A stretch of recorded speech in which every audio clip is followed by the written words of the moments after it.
ETF index mutual funds నేర్చుకుని stock మార్కెట్లో రాణించాలనుకుంటున్నారా? వెంటనే ఈ నెంబర్కి కాల్ చేయండి.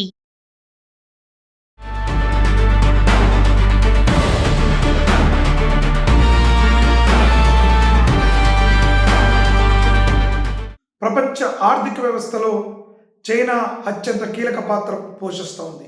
చైనా వస్తు సేవలు చేరని దేశం అంటూ లేదంటే అతిశక్తి కాదేమో. చైనా తన వ్యాపార మార్కెట్ సామ్రాజ్య విస్తరణ కోసం అనేక వస్తు సేవలను చౌకగా ఉత్పత్తి చేస్తూ ప్రపంచ దేశాలలో చాప కింద నీరులా ప్రవహించి ఈరోజు అత్యంత కీలకమైన దేశంగా ఎదిగింది.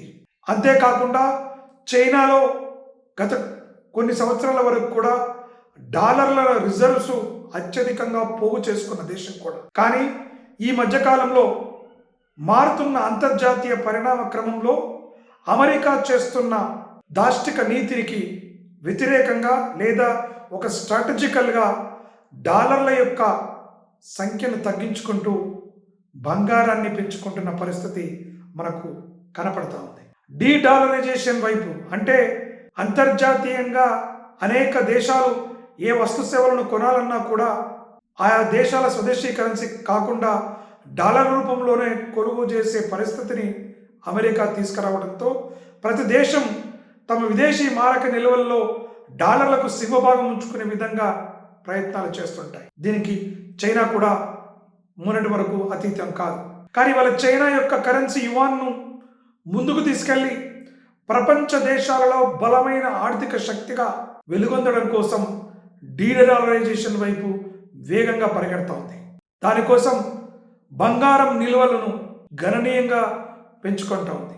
ఈరోజు వరకు చూసుకున్నట్లయితే దాదాపు 2377 టన్నుల ఔన్స్ బంగారాన్ని చైనా కలిగి ఉంది. గత జూలై నెలలో ఒక్క నెలలోనే దాదాపు 20 ఔన్సుల బంగారాన్ని కొనుగోలు చేసి 2023 నాటి నుంచి గత 3 సంవత్సరాల కన్నా ఒకే నెలలో అత్యధికంగా బంగారాన్ని కొనుగోలు చేసిన దేశం చైనా. తమకున్నటువంటి విదేశీ మారక నిల్వలలో దాదాపుగా 8-10% బంగారం రూపంలో ఈరోజు డైవర్సిఫై చేసుకున్నటువంటి పరిస్థితి చైనాలో కనిపిస్తుంది.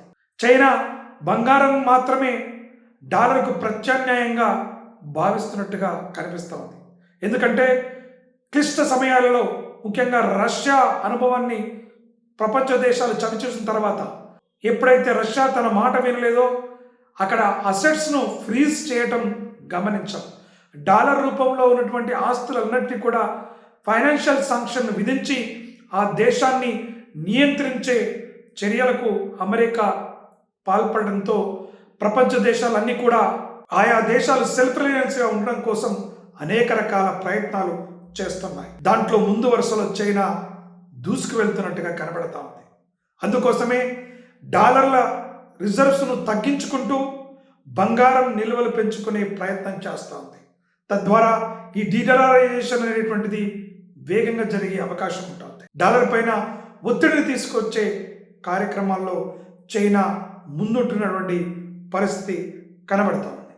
ఇవాళ మరి నిజంగా చైనా ఈ బంగారం కొనుగోలును కేవలం డాలర్ అమ్మకాల ద్వారా మాత్రమే కొనుగోలు చేస్తుందా, లేకుంటే తమ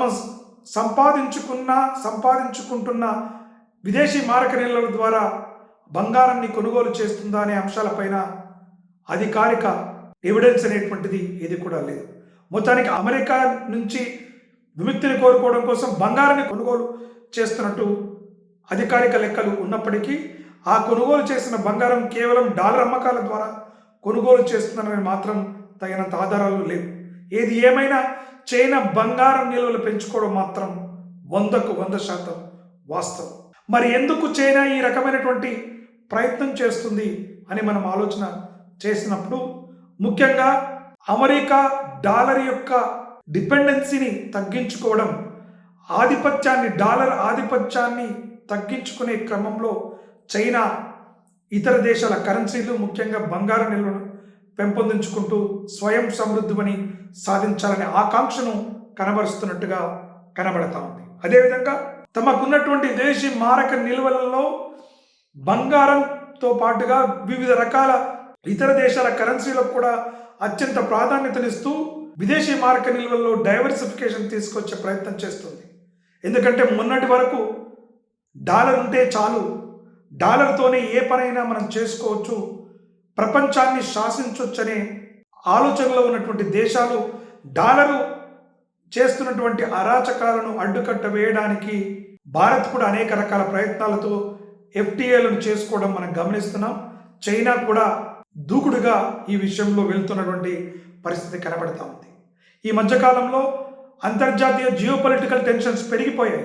ఒక దేశం మరొక దేశంపై దాడి చేస్తున్న పరిస్థితులు, దానికి ఆర్థిక ఆంక్షలను పెడుతూ అంతర్జాతీయ వ్యాపారాన్ని శాసిస్తున్నటువంటి తరుణంలో తమ దేశాన్ని కాపాడుకునే విధంగా చైనా బంగారాన్ని ఒక ప్రత్యామ్నాయంగా చూస్తూ విదేశీ మారక నిల్వల్లో ఒక కీలకమైన భాగంగా ఉంచుకునే విధంగా ప్రయత్నాలు చేస్తూ ఉండడం కూడా మనం చూస్తున్నాం.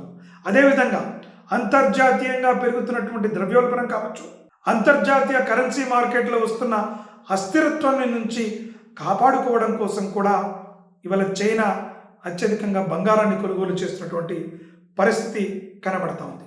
అదేవిధంగా అంతర్జాతీయ మార్కెట్లలో చైనా తన ప్రాబల్యాన్ని నిలుపుకోవాలి అంటే ఖచ్చితంగా ఈ డైవర్సిఫికేషన్ చాలా అత్యంత కీలకమైనది. కాబట్టి చైనా ఆర్థిక వ్యవస్థను బలోపేతం చేసుకుంటూనే ప్రపంచ దేశాల్లో తమ కరెన్సీని అంతర్జాతీయంగా ఒక రిజర్వ్డ్ కరెన్సీగా మార్చే విధంగా ప్రయత్నాలు చేస్తూ డీడాలరైజేషన్ వైపు వేగంగా వెళ్తున్న పరిస్థితి అయితే కనబడతా ఉంది. క్రిప్టో కరెన్సీలు వచ్చిన చైనా తనకున్నటువంటి వ్యాపార ఎగుమతులు దిగుమతుల ఆధారంగా తన ఉనికిని చాటుకునేటువంటి ప్రయత్నం బలంగా చేస్తుంది. అందుకోసమే బంగారు నిల్వలను ప్రతి నెల సాధ్యమైనంత మేరకు కొనుగోలు చేస్తూ సరికొత్త రికార్డులను చేస్తున్న పరిస్థితి కనబడుతోంది. ఇవన్నీ కూడా ప్రపంచ దేశాల్లో చైనా ఆధిపత్యాన్ని నిలుపుకోవడం కోసం చేస్తున్న ప్రయత్నంగా మనం చూడవచ్చు.